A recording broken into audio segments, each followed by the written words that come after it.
Welcome to today's Explainer. All right, I want you to picture something with me. Imagine a quiet 1930s Southern American town. You've got this warm golden sunlight filtering through the trees, lighting up the dusty streets and the beautiful vintage architecture. It feels peaceful, right? But beneath that sleepy cinematic surface lies a really dangerous tension. Today we're diving into Harper Lee's monumental 1960 novel To Kill a Mockingbird. We're going to break down the historical context and the incredibly heavy themes of this story to figure out exactly why it still completely captivates millions of readers today. Now, imagine growing up in a world where an innocent person is judged entirely by the color of their skin, rather than who they actually are as a person.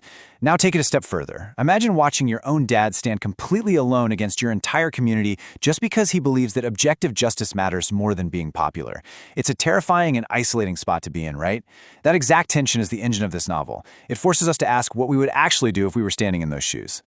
Okay, let's dive into this. Here is our roadmap for today. We're going to cover the world of Maycomb, the characters and their conflicts, that big clash between justice and prejudice, decode some symbols of innocence, and wrap up with why all of this still matters today. Jumping right into part 1, the world of Maycomb and its 1930s Southern context. We experience this whole story through the eyes of a young girl named Scout. But, this isn't just some idyllic childhood memory. It's the 1930s. The Great Depression is hitting hard, which means widespread poverty is just an everyday reality for these folks. And crucially, we're in the American South, where racial segregation isn't just a cultural norm, it is strictly enforced by law. Black citizens face systematic discrimination in literally every aspect of life, especially the legal system. And this historical backdrop, it's absolutely crucial. The prejudice we see isn't just a personal flaw of a few characters, it is a legally enforced reality baked right into their society. Moving on to Section 2, Characters and Conflicts. Think of these folks as avatars for human nature. Harper Lee uses her characters brilliantly to challenge our first impressions. Take Scout. Her real name is actually Jean Louise. She represents pure, questioning innocence. Through her, we realize that prejudice is learned. It's not something you're just born with. Then there's her brother, Jem, who kind of represents the painful loss of that innocence as things unfold in town. Their dad, Atticus Finch, he stands as the moral center, the guy teaching his kids to actually think for themselves. On the flip side of the town's dynamics, we have Tom Robinson, symbolizing the innocent victim of all this discrimination. And finally, Boo Radley. The kids are absolutely terrified of him at first because of wild town gossip, but he actually turns out to be this gentle, deeply misunderstood protector. Now that peaceful, vintage charm of Maycomb, it completely shatters. The plot really kicks into high gear when Atticus agrees to defend Tom Robinson, a black man falsely accused of a terrible crime. Just this one single decision completely rips the community in half. It peels back that polite Southern veneer and exposes the ugly, deep-seated racial prejudice hiding right there beneath the surface. Which brings us to Section 3. Justice versus prejudice, and that massive courtroom clash. So the crucial point is how this trial captures a really devastating clash of ideals. Ideally, we all want a justice system where decisions are based purely on cold, hard facts and strong evidence, right? But Maycomb operates on a heavily biased system, corrupted by societal inequality.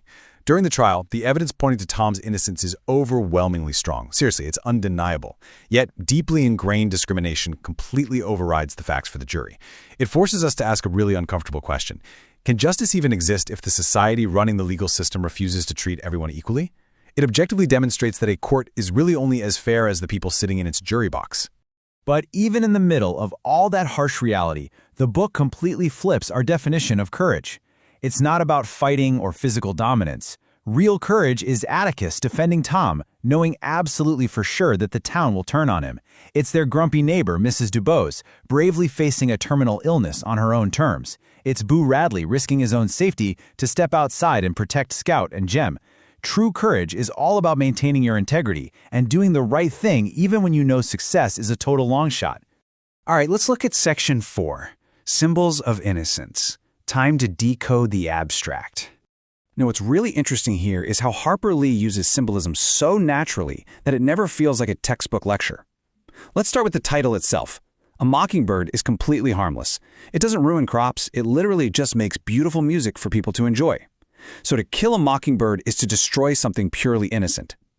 In this world, both Tom Robinson and Boo Radley actually embody this metaphor. Tom tries to help others but gets crushed by societal hate.